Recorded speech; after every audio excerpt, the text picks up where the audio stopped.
The truth is that so much which is called conspiracy theory is actually conspiracy fact. Not all of it, but enough to show that the people that run the world are not the ones the news media tell us do.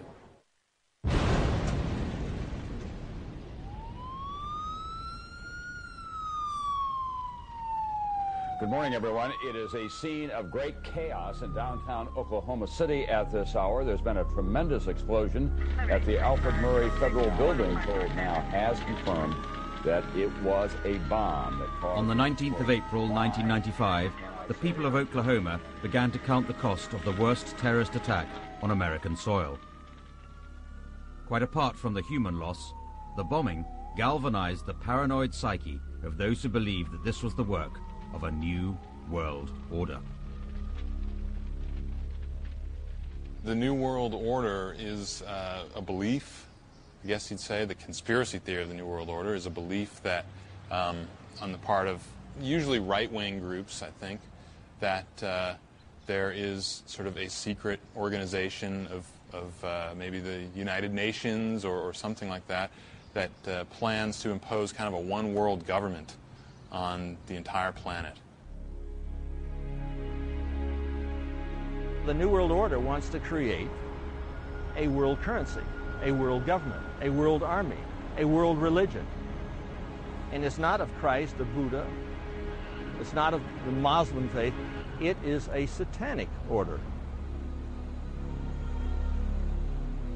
I think the most important first thing to say is that a policy for a new world order does exist. It's often poo-pooed and made fun of in the mainstream press, and yet the reality is it's there. George Bush, when he went in and, bombed Kuwait, that's the first thing he started talking about. Where institutions of freedom have lain dormant, the United Nations can offer them new life. These institutions play a crucial role in our quest for a new world order.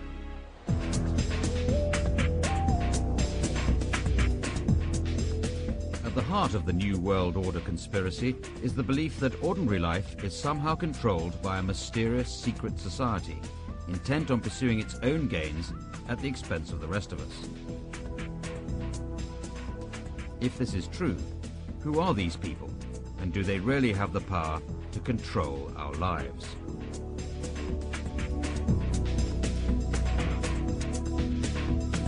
The New World Order theories are sort of what I call unified field theories, because they try to bring every event that could ever possibly happen under one giant conspiracy theory. And usually behind the conspiracy, according to the theory, is some secret group, some secret society. And depending on who you talk to, it's usually a version of what's called the Illuminati. Now, the Illuminati were a real organization that did exist in the 18th century in Europe. They were sort of kind of like the Masons. They kind of grew out of the Freemasonry movement, sort of even more secret than Freemasons. And a lot of people think that they probably did have something to do with the French Revolution and that sort of thing. But according to historical records, they lasted for about 14 or 15 years, and then they were busted up by the police, and that was the end of them. They were a subversive group, gone. The conspiracy theory would have you believe that the Illuminati have continued to exist to this very day, and maybe even existed prior to the 18th century, in fact, going back thousands of years.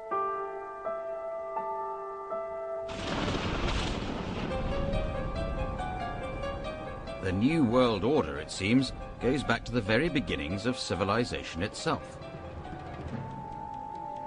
When you get back into the ancient world, you find a stunning common theme. Gods with advanced knowledge that created ancient advanced civilizations which modern archaeology and history still cannot explain. These gods, which appeared to be of a reptilian genetic stream originally, interbred with humanity, creating hybrid bloodlines, which were a fusion of the gods and humanity.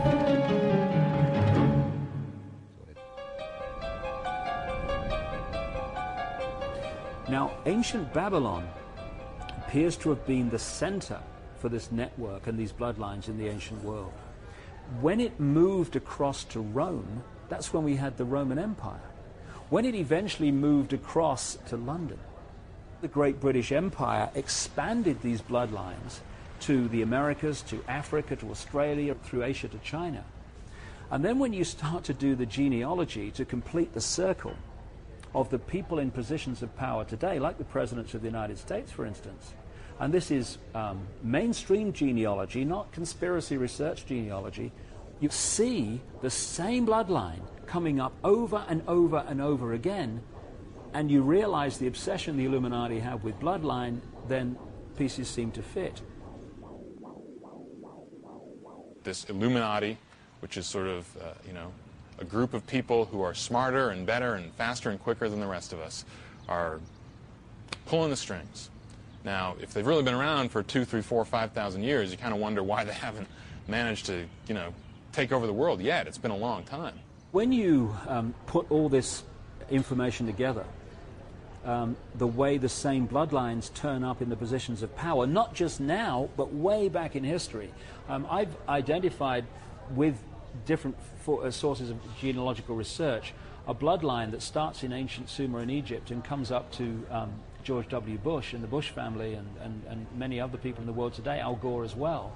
And the people in it are some of the great names and changers of the world throughout human history of the last 5,000 years. It's unbelievable. Conspirologists see Illuminati symbols everywhere. It seems the Illuminati have been using the same symbols for thousands of years, and yet many of us are totally unaware of their existence.